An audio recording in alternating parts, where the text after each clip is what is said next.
investasi memang investasi China paling besar di ASEAN itu ke Indonesia. Tapi kalau digital ekonomi besar ke kita. Tapi ada dua yang belum, perdagangan dan tourism. Kenapa Malaysia bisa, kenapa Thailand bisa, Vietnam bisa, kita kagak? Apa kita nggak sehebat mereka? Setahu saya kita lebih hebat dari mereka, kira-kira gitulah.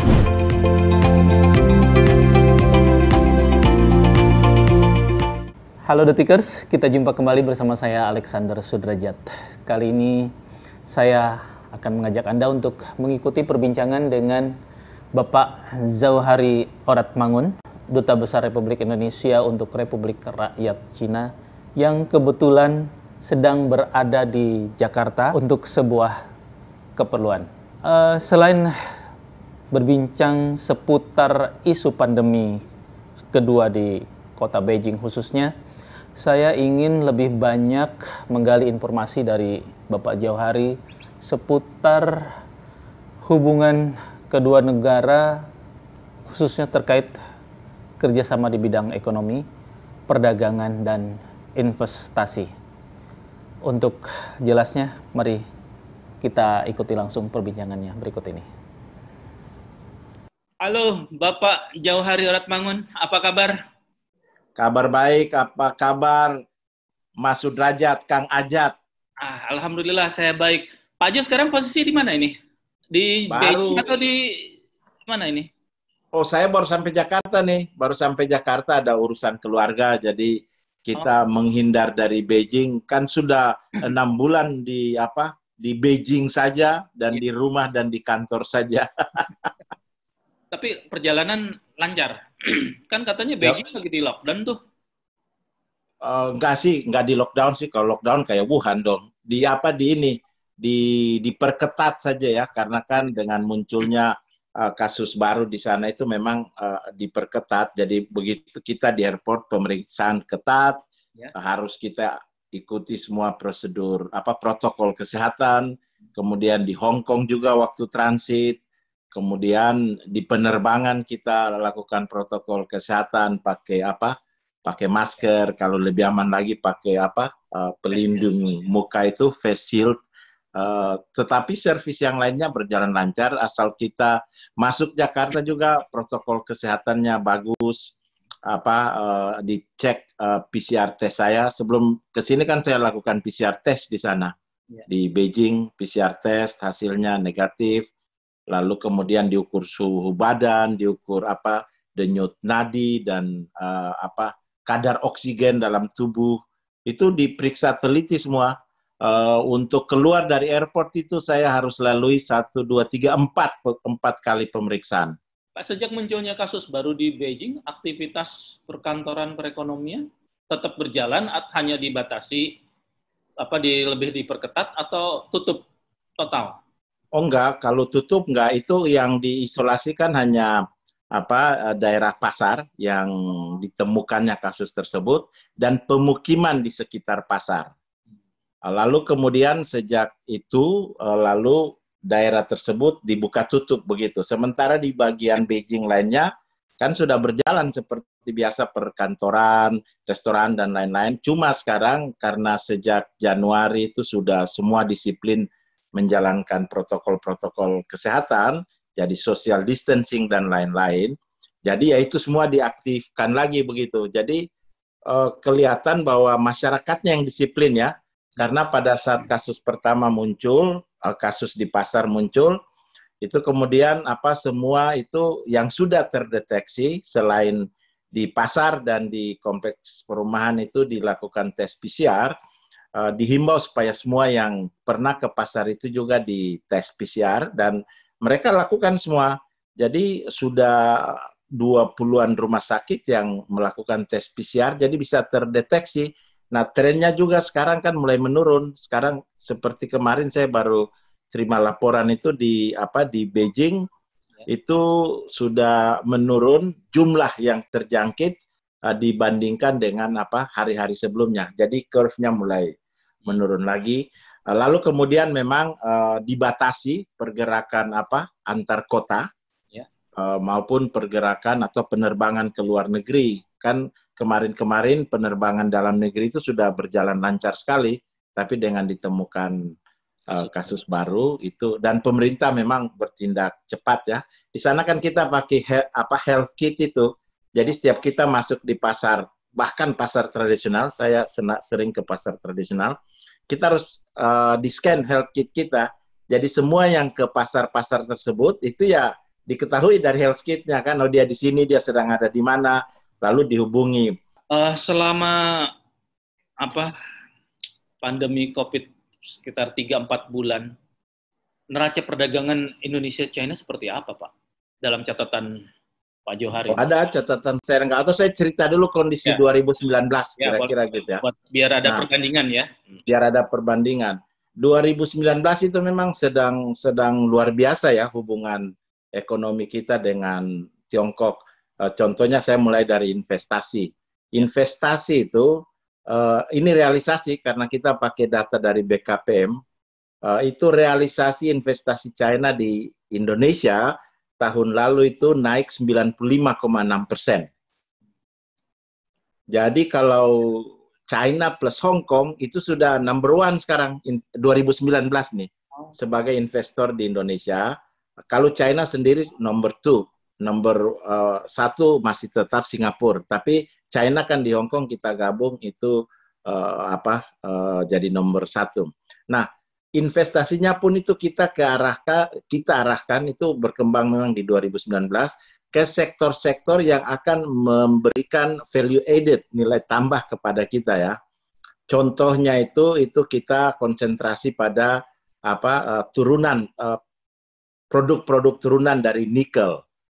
Itu kalau bisa cerita sedikit simpel soalnya Mas, waktu baru masuk di Kang, bukan Mas, Kang. Waktu saya baru masuk di Beijing itu saya bedahin kan ekspornya Indonesia dan Malaysia karena penasaran saya kok Malaysia bisa jauh lebih banyak di atas kita gitu. Dia number one, kita number four. Padahal kita statusnya kan comprehensive strategic partnership. Itu bahasa diplomasinya. Tapi kalau bahasa keseharian saya dulu kita teman, sekarang jadi sahabat. Mestinya perlakuan kesahabat kan lebih istimewa, kira-kira begitu. Jadi saya bedahin itu. Kemudian itu ekspor bersama atas perdagangan ya. Ekspor elektronik dari Malaysia ke Tiongkok itu 30 miliaran. Ekspor elektronik kita hanya 3 miliar. Kemudian dibedahin lagi komponen-komponen ekspor elektronik itu apa yang paling banyak? Yang paling banyak baterai. Sekitar 27-28 miliar. Kan bingung saya. Yang punya nikel kita, gitu kan gitu. Kok kita enggak gitu kan? Kita hanya 3 miliar, aduh minim sekali lah sebagai negara anggota G20 dan lain-lain dengan segala kelebihannya kan. Jadi itu kemudian tentunya berdasarkan arahan dari pusat kita konsentrasi mencari investor untuk bisa menghasilkan baterai khususnya lithium karena kebutuhan electric vehicle itu kan makin tinggi. Jadi itu mulai kita roadshow dan lain-lain itu salah satu yang menjadi prioritas.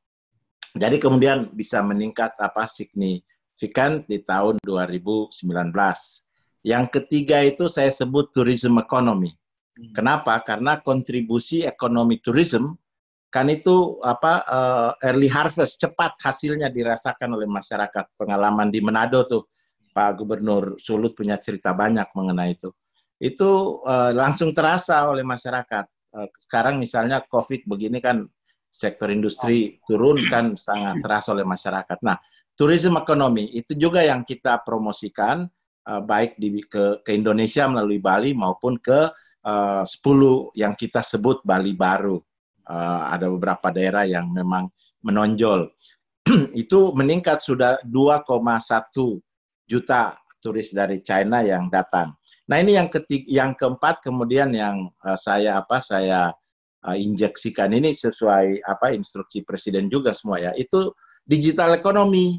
Kenapa? Karena kontribusi digital ekonomi di China, tentunya kita tahu nama-nama besarnya Alibaba dan teman-teman lah gitu.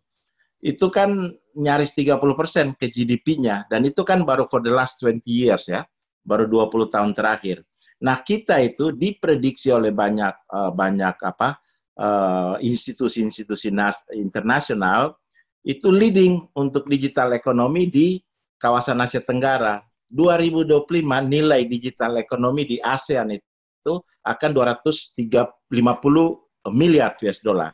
Indonesia itu akan di posisi 130 mungkin 150 miliar US dollar, apalagi dengan perkembangan COVID ini kan digital ekonomi menonjol. Nah, kita sudah punya 4 unicorn, hitung aja kontribusi 4 unicorn itu. Valuation-nya kan seperti yang leading begitu, I don't have to mention the name ya, tetapi yang leading itu kan valuation-nya kan sudah di atas 10 miliar, they are no longer unicorn, sudah dekakorn kan. Nah, kalau ketika masuk kuartal pertama 2020 yang kebetulan langsung diganggu dengan pandemi, perkembangannya seperti apa, Pak? Apakah prestasi yang dicapai di 2019 itu terpengaruh atau di kuartal pertama masih oke?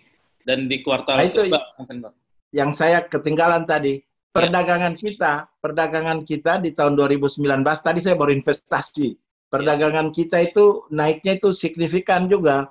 Total volume perdagangan kita dengan China di tahun 2019 itu kalau saya nggak salah ingat 77 mendekati 78 miliar US dollar.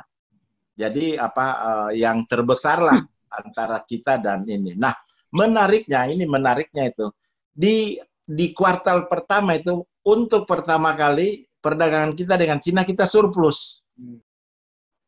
Di periode Januari sampai April itu total nilai perdagangan Indonesia dan Tiongkok itu mencapai 24,1 miliar US dollar. Memang dibandingkan periode tahun lalu itu turun sedikit. Tetapi dalam konteks ini, kita itu ekspornya itu 12,7 miliar. Jadi kita dibandingkan dengan mereka, kita ada surplus 1,3 miliar. Jadi for the first time kita ada surplus. Jadi begini, ternyata kalau saya bedahin lagi itu, sektor-sektor yang menonjol itu ekspor dari produk-produk makanan. Itu menonjol secara signifikan, termasuk nanti mungkin saya jelaskan itu sarang burung walet, kemudian kerupuk udang. Nanti saya cerita kenapa kerupuk udang dan sarang burung walet, dan produk-produk makanan lainnya. Produk-produk makanan kita cukup laku di sana. Juga itu produk-produk perikanan dan kelautan. Karena beberapa waktu yang lalu saya webinar begini juga dengan semua pemimpin cabang BI seluruh Indonesia. Lalu dilaporkan dari BI Maluku dan BI lain bahwa ekspor yang menonjol dari provinsi tersebut begitu, itu dia bingung juga kok naik sekali itu ikan dan udang. Jadi produk-produk perikanan itu meningkat juga secara signifikan. Ikannya sudah ikan olahan ya? Nah, ikan-ikan segar. Ada juga ikan olahan, tapi banyak juga ikan segar. Dan juga ini satu yang menarik ini produk buah-buahan, buah-buah tropis lah. Jadi dari kita kan sudah ada beberapa buah tropis yang sudah diselesaikan protokolnya juga. Jadi kalau bisa berkesimpulan, ini kesimpulan sementara ya, bahwa ternyata UKM kita itu luar biasa. Mereka kreatif pada saat krisis seperti sekarang, COVID itu ekspor meningkat ke Tiongkok. Ini hanya satu sampel ya ke Tiongkok. Saya nggak tahu negara yang lainnya. Tapi ini, jadi kita bisa surplus lumayan 1,3 miliar kalau nggak salah tadi itu ya untuk periode. Kita lihat nanti periode ke depannya seperti apa begitu. Karena kan di China sekarang juga kan mereka mereka mulai lagi pusat-pusat produksi itu kan mulai bekerja lagi. Pak Jauhari, tadi Bapak sebut soal perdagangan sarang burung walet yang jumlahnya meningkat. Ini saya tertarik, kenapa bisa seperti itu ya Pak ya? Apa sebetulnya khasiat sarang burung walet sehingga begitu digemari oleh masyarakat di Cina, khususnya kaum perempuan? Sarang burung walet itu di sana dikenal sebagai makanan kaisar dulu-dulu. Yang kedua, ada yang menyebutnya sebagai kaviar dari timur. Karena itu harganya mahal. Mas. Dan bukan hanya itu, ada penelitian-penelitian itu luar biasa. Saya sudah dari kongres mereka, Kongres Asosiasi Sarang Burung Walet China itu 4 kali. Dan kasih speech, dan karena itu saya agak tahu, karena tanya, itu dan ketemu dengan profesor-profesor yang lakukan research, itu memang mengandung kolagen. Itu khasiatnya, Bapak? Khasiatnya kan untuk kesehatan kulit dan lain-lain. Oh, lebih ke kecantikan gitu ya? Ya, selain kecantikan itu gizinya tinggi. Jadi penggemar sarang burung walet itu 75% wanita hasil survei. Dan dari 75% wanita itu lebih dari 75% itu wanita yang sedang hamil. Kenapa itu dipercaya dan sesuai penelitian juga itu akan meningkatkan daya tahan tubuh dan tingkat intelektualitas dari janin yang dikandung. Jangan-jangan karena sering bikin makan sarang burung walet jadi bisa bikin macam-macam produk mereka ya. Tapi anyway, kemudian itu bikin sup atau gimana sih Pak? Oh banyak ini saya mau cerita. Jadi sampai di sana kemudian sekarang itu eksportir yang berizin dari Indonesia itu sudah 21, 3 akan menyusul. Jadi lumayan sudah 24 sekarang Mas. Mudah-mudahan kalau nggak ada COVID ini sudah 30-an. Jadi kita itu sudah kuasai pasar sarang burung walet China sekarang sudah 74%, Pak. Kalau yang bagus itu kan bentuknya kayak celungkup begini. Nah, itu mahal sekali. Tapi kalau yang hancur, kemudian mau diapain? Nah, ini kemudian yang timbullah kreativitas dari beberapa UKM kita. Salah satu yang bisa saya sebut itu namanya Rudi. Dia punya rumah burung itu di Kalimantan, pabriknya itu ada di Bogor. Nah, dia bikin, misalnya sekarang kan kue bulan, jadi mooncake kan laku di sana. Dia bikin itu jadi mooncake bird nest. Jadi mooncake sarang burung. Kan harganya jadi tinggi, jadi mahal. Nanti saya kirim beberapa foto yang saya, soalnya fotoin produk-produknya. Dibikin bungkusnya mahal, jadi harganya naik. Itu yang pertama. Yang kedua, dia bikin juga jadi minuman. Jadi minuman dari sarang burung walet itu, nah itu kalau ada fotonya yang saya kirim, itu kalau dijual di pasar retail itu 6 botol kecil begini, 6 botol. Kalau dirupiahkan itu jatuhnya 4 juta. Coba bayangkan. Mahal kan? 4 juta. Juga ada yang buat jadi instant bird nest noodle. Mungkin sarang burungnya 3 atau 4 lembar saja di situ. Tapi kan corporate itu naik gengsi kalau bisa serve dinnernya itu, supnya itu bird nest. Kenapa? Ya itu karena status bird nest yang dipercayai itu makanan raja-raja atau kaisar-kaisar dulu. Dan kaviar dari timur itu. Nah, ini juga yang dan dipercaya juga kan meningkatkan daya tahan tubuh. Karena itulah waktu COVID itu dia meningkat di atas 100% penjualannya. Dia sendiri, mereka sendiri bikin bikin restoran, bukan restoran sebenarnya, kafe yang menyediakan kue-kue dan lain-lain yang ada ingredients-nya bird nest. Contoh begini Mas, avocado dibelah jadi 2, lalu dikasih es krim, terus kasih unsur sarang burung walet. Harganya 160 renminbi, Mas. 140 renminbi. 280.000 rupiah itu, Mas. Jadi kan kreatif. Nah, saya senang orang-orang kreatif yang seperti ini. Itu sarang burung walet. Ada yang lain juga, misalnya kerupuk, Mas. Kerupuk ini kerupuk udang, namanya Papa Tongs. Jadi menjual dari mana? Dari Sulawesi? Enggak, kerupuk udang dari sini, dari Jawa Timur kalau nggak salah. Tapi kemudian dia olah, dia kirim ke sana, orangnya ada di sana, lalu dijual. Nah, dia memakai cara baru, dia memakai jual online misalnya. Jadi pakai influencer.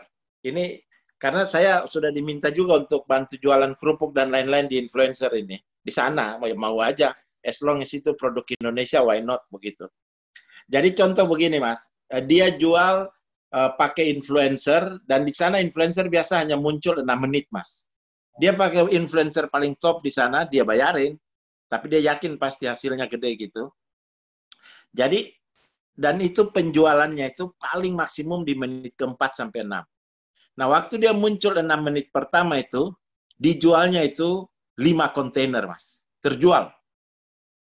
Kemudian berapa hari kemudian muncul lagi, pakai influencer yang sama, terjual itu 6 kontainer.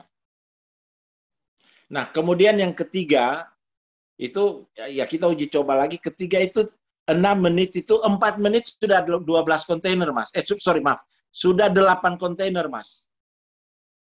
Nah, total nilai rupiah nih dari yang dia jual itu di atas 12 miliar, Mas. Jualan kerupuk doang itu ya. Ya, 12 menit itu bisa jual. Coba bayangin pakai platform digital ini ya. Jadi dia apa? Uniknya apa kerupuk udang buatan si Bapak siapa itu yang jualan itu? Kekhasannya apa? Keunikannya? Oh, dia keunikan di ini. Di packagingnya, dia bikin indah. Dan di situ ada promosi Wonderful Indonesia juga. Dan saya kirim. Saya punya foto-fotonya semua soalnya. Termasuk influencer yang dipakai. Nah, kita udah merencanakan nih. Kembali saya dari Jakarta, saya ikut muncul. Dia bilang, Pak, kalau Bapak muncul sama influencer itu kita bisa jual di atas 12 kontainer, Pak. Saya bilang, siap. As long as itu kerupuk Indonesia, saya siap. Mau enggak, ya kurang lebih begitulah. Maksudnya, menit berapa honornya itu? Ini pro bono, gratis lah. Kita mau promosi ini. Jadi harus gratis. Dia kalau influencer di sana. Jadi, nah, dia coba lagi. Itu kan influencer. Dia coba lagi bintang film terkenal di sana. Malah bintang film nggak menjual sebanyak influencer. Oh. Begitu juga yang sarang burung walet tadi yang saya sebut tadi itu jual juga pakai influencer juga di sana dan pakai bintang juga. Jadi kan kita rintis ini sebenarnya mulai tahun 2018 kemarin dengan platform Tmall Alibaba yang ada 5 produk masuk. Sekarang kita rintis ini juga. Sebelum saya kembali ke sini dengan TikTok dan Tmall. Sebelum kembali ke sini kan kita sudah buat kerjasama juga lagi dibahas itu dengan beberapa platform-platform digital di sana untuk mempromosikan produk Indonesia. Saya mau bikin festival belanja produk Indonesia pakai platform di sana. Itu mulai 17 Agustus, jadi kita launch 17 Agustus sampai dengan 1 Oktober. 1 Oktober itu hari nasional mereka. Kan dalam rangka 70 tahun, Kang. Jadi ya begitulah, harus kreatif memang berdagang sama orang China ini. Karena penasaran juga saya, kita ini negara besar, dibilang kita leading di bidang digital ekonomi, kok dagang kita dengan Cina kita nomor 4 gitu loh. Itu yang buat saya penasaran aja. What should I do as a duta besar untuk memfasilitasi ya. Saya kan nggak boleh berdagang ya, tapi memfasilitasi mereka-mereka yang mau berdagang dengan cara-cara kreatif ke China begitu. Kalau ada yang bilang susah berdagang dengan China, saya bilang memang susah. Tapi kalau lu udah bilang susah, kenapa Malaysia bisa, kenapa Thailand bisa, Vietnam bisa, kita kagak? Apa kita nggak sehebat mereka? Setahu saya kita lebih hebat dari mereka, kira-kira gitulah. Supaya ya rada provok sedikit lah. Jadi ngomong-ngomong, kita punya berapa produk atau brand yang cukup dikenal dengan baik di China, Pak? Selain sarang walet, kerupuk udang, terus kalau kopi gimana Pak, kopi? Kopi luar biasa. Jadi gini Mas, kalau struktur ekspor kita ke sana paling besar masih mineral, batu bara. Okay. Nomor 2 itu palm oil, kita signifikan juga di sana. Baru kemudian ke produk-produk elektronik, furniture. Kemarin saya habis berbicara juga dengan asosiasi di sini, pengusaha produk-produk kehutanan. Lalu berikutnya produk-produk makanan. Tapi produk-produk makanan ini kan banyak UKM dan kerajinan. Kan banyak UKM, jadi daya serap tenaga kerjanya kan lumayan juga. Nah, yang sudah saya sebutkan itu tadi, jadi kopi berbagai jenis, tapi yang leading di sana kapal api. Mereknya itu. Ya. Lalu kemudian kerupuk, produk-produk makanan banyak Mas. Produk makanan itu kalau kita pameran di Fuco saja itu ada 30 perusahaan yang ikut produk-produk makanan dari Indonesia. Terakhir protokol buah naga sudah, jadi kita mudah-mudahan berikutnya ini protokol buah nanas, karena nanas kan kita luar biasa enaknya gitu. Jadi nanas, yang agak susah durian ini. Durian itu yang kuasai pasar di sana itu Thailand dan Malaysia. Kan mereka durian itu kan sudah industri pertanian. Mau tahu Mas nilai ekspor durian Thailand per tahun lalu ke Tiongkok? Ya. Durian saja 2 miliar, Mas. Dolar. 2 miliar. Iya, 2 miliar US dollar. Durian doang. Kita kan varietas durian kan banyak banget, tapi kan belum industri, kita kan baru sebagian kecil industri, dan itu sudah terserap oleh Kalimantan itu konsumsi bisa dalam belasan negeri. macam ya, ada merah, kuning. Betul, ada yang kembangkan durian pelangi tuh, yang dari Papua tuh, itu kan luar biasa enaknya, dan warnanya kan merah dan gold, itu kan warnanya orang Tionghoa, itu dijual harga berapapun pasti dibeli. Kayak Singapura tuh durian Musang King mahal banget di sana, satu buah bisa 800.000 Pak, kalau dirupiahkan. Apa yang menjadi isu terkait investasi dari Cina itu kan sebagian orang kita nih membandingkannya dengan Jepang gitu kan. Kalau Ya. Jepang kan investasi masuk, tenaga kerjanya cukup tenaga kerja yang memang ahli gitu kan. Di kita ini dari Cina katanya, selain duitnya, tapi juga barang baku harus dari Cina, tenaga kerjanya bahkan tenaga kerja kasar yang di kita berlimpah juga ikut masuk. Ini kan yang menjadi isu di kita terkait investasi dengan Cina itu. Nah, isu dan fakta kan beda, Mas. Okay. Nah, kalau fakta saya kira kan sudah disampaikan oleh otoritas kita juga dalam negeri. Dari 40 ribuan, ambillah kasus Morowali. 40 ribuan tenaga kerja yang ada di sana, kan tenaga kerja Cinanya kan hanya 5.000. Tapi itu yang selalu ditonjol-tonjolkan mungkin ya. Sama Mas, kalau kita berinvestasi di negara lain kan kita ingin juga ada beberapa tenaga kerja kita yang hadir di sana kan. Khususnya di tengah tenaga-tenaga kerja kunci yang memang di awal-awal itu dibutuhkan begitu. Investasi di bidang digital ekonomi, misalnya yang leading di kita, kan teknologinya tetap di kita. Yang masuk kan investasi untuk membesarkan perusahaan-perusahaan tersebut. Misalnya contoh salah satu yang leading di kita, 6-7 tahun lalu kan nilainya mungkin hanya 100-300 juta US dollar aja kan. Sekarang valuation-nya kan sudah mendekati 13 miliar US dollar.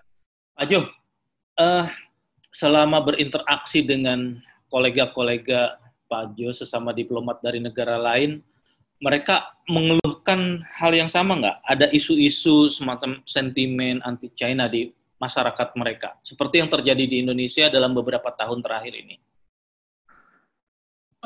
Di sana, karena selama saya di sana, saya lebih banyak itu mengkonsentrasikan diri untuk membina persahabatan dan kerjasama antara Indonesia dan China. Jadi saya konsentrasi pada hal tersebut. Kalau melihat secara lebih luas, Mas, apa yang terjadi di dunia sekarang ini itu contest of will and battle of perceptions. Nah, kita jangan terjebak dalam itu. Karena kita harus memutus vicious circle kita. Kalau kita terjebak dalam persepsi yang dibuat oleh orang, maka kita nggak akan maju-maju. We have to create our own perceptions gitu, on what we are going to be in the future. And then what we are going to be in the future, kita harus juga membuat aliansi-aliansi strategik dengan pemain-pemain global. Bukankah itu misi dari Bapak bangsa kita? Nah, pemain global itu kan ada beberapa begitu. Bukan berarti kita mengkonsentrasikan pada satu begitu, tapi kita mengaliansi diri kita dengan pemain-pemain global. Kenapa? Karena kita negara besar di kawasan. Kita kan sudah sangat berpengaruh di kawasan. So, kalau kita mampu membuat aliansi strategik dengan pemain-pemain global, itulah masa depan kita. Itulah persepsi yang we create. Jadi kita tidak terjebak dalam persepsi yang di-create oleh orang lain, ataupun battle of contest of will tadi. Kita terjebak dalam kontes kehendak dari berbagai pemain global tersebut. Kan udah dibilang sejak awal kan dari Bapak bangsa kita kan, kita mendayung di antara dua karang, kata Pak Hatta, Bung Hatta. Nah, sekarang itu kita mendayung di antara beberapa karang. Nah, jangan kita tabrakin karang itu. Kalau kita nabrakin karang itu, kapalnya hancur nanti. Jadi ya bermain indah lah di antara karang-karang itu sambil kita menikmati keindahan mereka, kita membuat aliansi strategik juga dengan mereka. Nah, dalam konteks ini Tiongkok salah satunya. Kira-kira begitu, Mas. Pak, kan Tiongkok harus diakui sekarang menjadi salah satu kekuatan ekonomi dunia yang menyaingi Amerika gitu kan ya. Ya. Kalau kita bermain sendirian mungkin juga porsinya kurang. Ada kita sendiri punya bukan punya, menjadi semacam senior di negara-negara Asia Tenggara, dan kita punya organisasi ASEAN. Ada kerjasama khusus nggak untuk mendapatkan peluang lebih besar negara-negara ASEAN ini dalam rangka hubungan kerjasama ekonomi dengan Cina yang raksasa dunia baru ini, Pak? Kita ASEAN dengan China itu sudah punya aliansi strategik itu sejak 30 tahun lalu. Jadi tahun depan ini kita akan merayakan 30 tahun hubungan antara ASEAN dan China.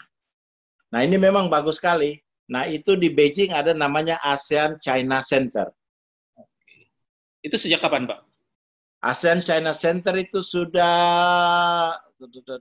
mungkin sekitar 10 tahun. Mungkin sekitar 10 tahun. Nanti saya cek lagi datanya. Tapi, atau less than 10 years ya.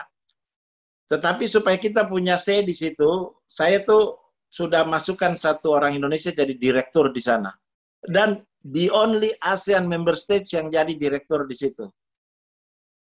Saya minta persetujuan Menlu, lalu salah satu staf yang saya anggap mampu di KBRI, saya lobby tentunya ke negara ASEAN lainnya, ke pemerintah China. Dia sekarang jadi direktur di salah satu institusi ini, yang akan terlibat dalam pemikiran-pemikiran strategik ke depan, termasuk kerjasama di bidang ekonomi, sosial budaya, politik, dan lain-lain, dan menjadi direktur yang cukup berperan lah di sana. Jadi, I'm so proud as well gitu, bahwa bisa ada orang Indonesia kerja di situ, dan kalau kita masuk dalam satu organisasi dengan demikian, we will have a say, kita punya suara, begitu ya.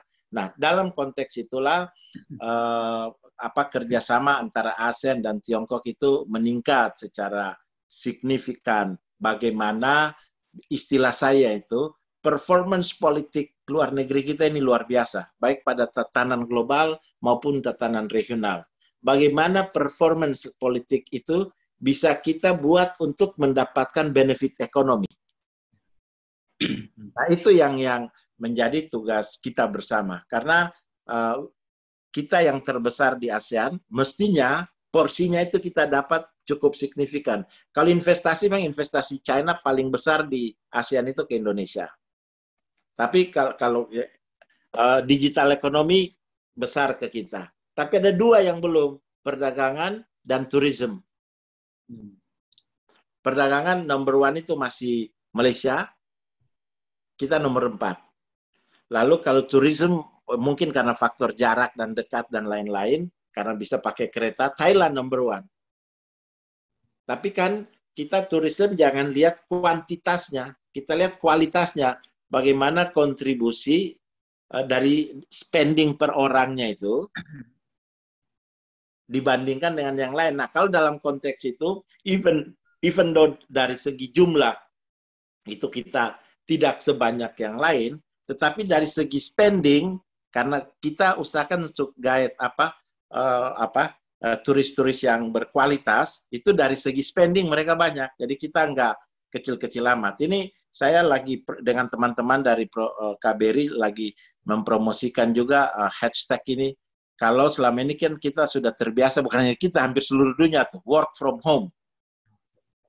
Nah, bisa kan dikonversikan jadi work from touristic area, daerah turis kan? Karena kan seperti Facebook, seperti Google, Twitter, kan sudah begitu juga di China, sudah mengizinkan stafnya kerja dari rumah. Kan begitu. Nah, bayangkan kalau itu kita konversikan work from Indonesia, work from Bali, work from Lake Toba, work from Yogyakarta, work from Borobudur, work from Manado, work from Raja Ampat, work from Ambon. Kan, dan kita guide itu pasti segmen pasar yang luar biasa begitu. Karena apa? Kan yang diizinkan itu rata-rata itu mereka yang bekerja di bidang IT industry atau Internet of Things industry atau Artificial Intelligence industry atau Big Data. They don't need to come to the office. Coba bayangkan kalau mereka kerja dari daerah yang indah, pasti lebih kreatif, lebih produktif, dan spendingnya. Dan tapi ada yang harus kita penuhi, wifi-nya itu harus yang high speed kan, kurang lebih begitu. Dan yang kedua, ini kan rata-rata anak-anak muda, usia yang 20-an ke atas sampai 30-an di bawah 40, itu kan experience tourist. Mereka ingin berinteraksi dengan masyarakat.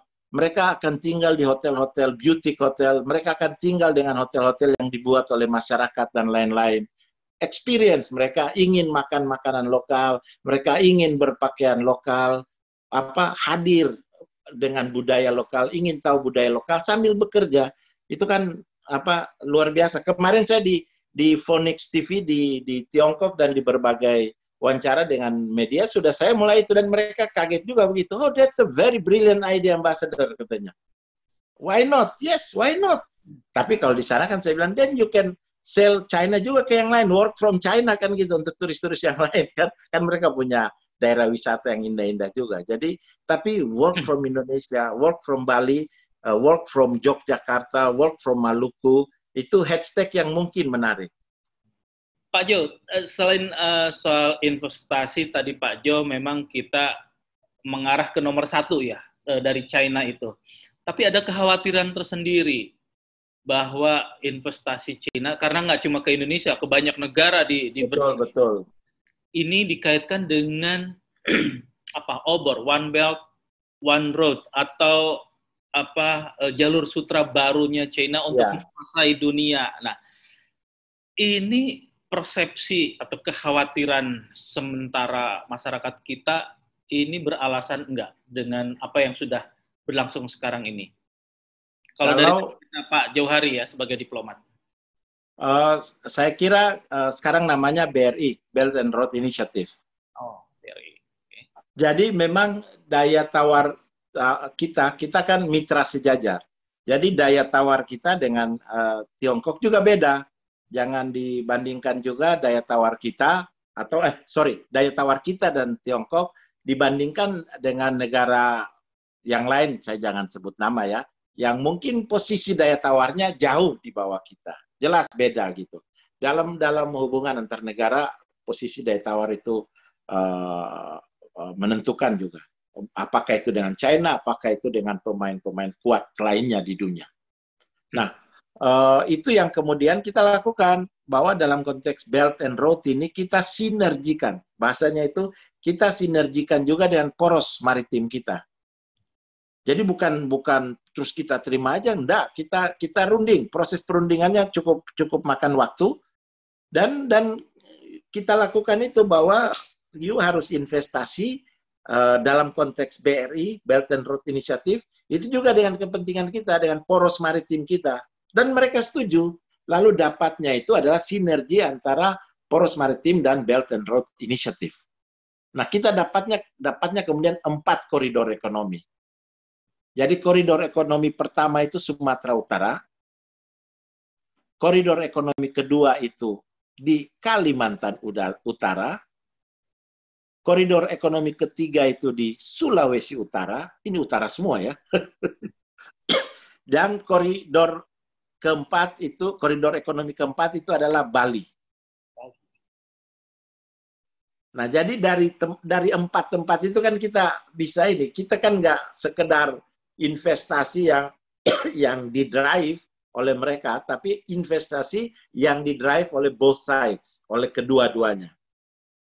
Lalu kemudian dikirimlah ke sini tim feasibility study, studi kelayakan. Nah, studi kelayakan kan apakah layak investasi itu? Misalnya di Sumatera Utara nanti terkait dengan infrastruktur dan manufacture. Di Kalimantan Utara, infrastruktur, khususnya listrik dan lain-lain, kan kita ada yang menjadi prioritas kan. Kemudian di Sulawesi Utara, infrastruktur, tourism, termasuk sektor perhubungan. Kalau di Bali itu infrastruktur, bukan tourism, karena Bali and beyond Bali. Jadi kita kaitkan juga dengan prioritas kita. Nah, sudah 3 atau 4 kali tim feasibility study-nya datang. Mestinya tahun ini kita mulai negosiasi proyek kan, karena harus disesuaikan juga dengan kebutuhan kita. Unfortunately, COVID datang, jadi tertunda sebentar. Jadi itu yang mau saya sampaikan, bahwa dalam proses, dalam proyek-proyek terkait Belt and Road Initiative, atau dulu dikenal dengan OBOR, itu kita sinergikan juga dengan prioritas nasional kita, termasuk di dalamnya adalah poros maritim kita. Nah, tadi Bapak disebutkan investasi kita masih kalah dengan Malaysia, padahal ya... No. Perdagangan, kalau investasi kita number 1. Perdagangannya. Apa produk unggulan Malaysia apa? Selain yang tadi sudah dibahas soal elektronik. Ya, elektrik ya memang itu. Potensial itu. Untuk bisa kita rebut apa lagi? Ya, itu. Elektronik. Kalau palm oil kita number 1. Oh. Itu produk-produk furniture, tapi furniture yang kreatif, yang menonjolkan, karena sudah saya ke berbagai industri utama furniture di sana.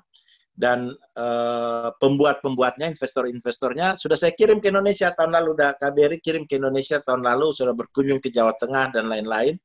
Itu bisa juga menjadi menjadi salah satu unggulan kita. Ekspor furniture, ekspor kayu dan kayu olahan kita itu masih di kisaran 3 miliar.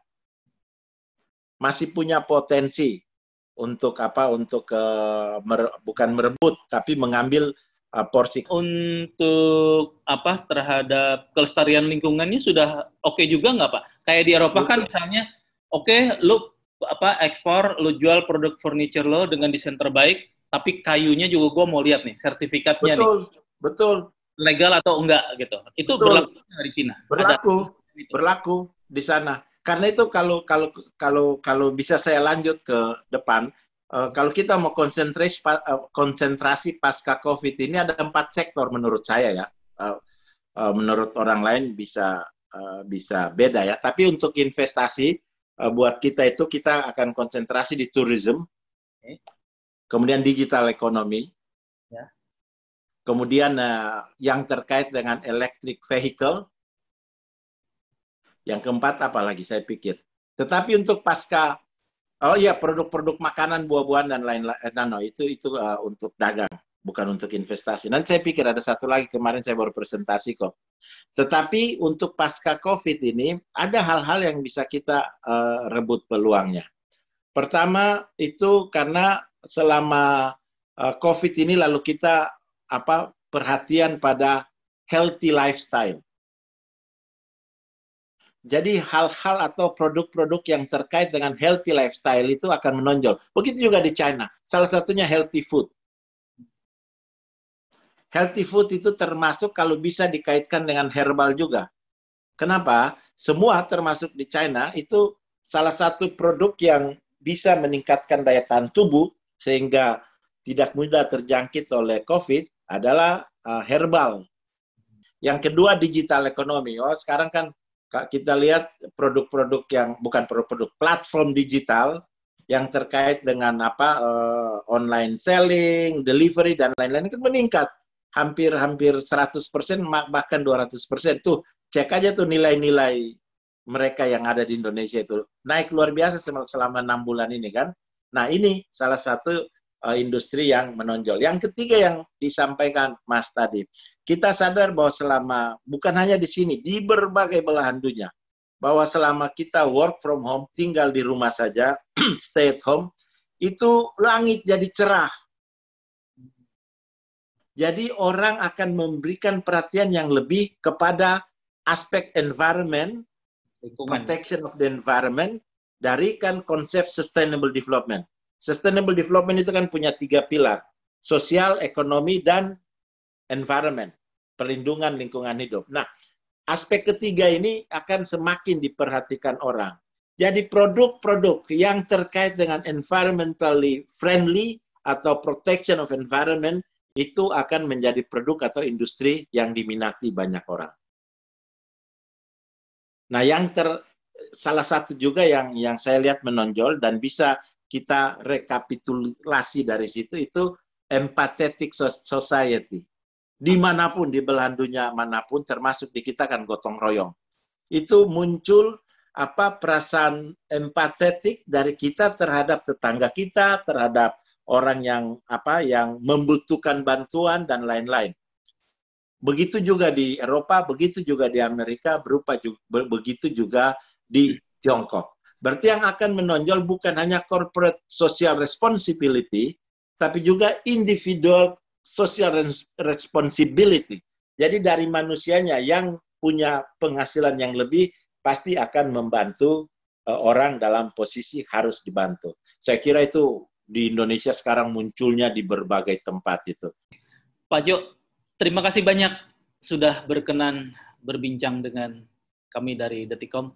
Semoga apa yang Pak Jauhari tadi paparkan bisa menjadi pencerahan bagi para pembaca Detikom, dan tentunya tujuan atau kerjasama baik diplomasi maupun kerjasama ekonomi antara Indonesia dengan China bisa berjalan makin mulus, investasinya makin tinggi, dengan derajat kesetaraan yang sama tentunya. Pak Jo, terima kasih sekali lagi. Semoga kita jumpa. Thank you. Saya juga terima kasih buat Detikom yang sudah mewawancarai saya dan beberapa teman-teman lainnya. Detikom hebat deh. Terima kasih banyak, Pak Johari. Thank you.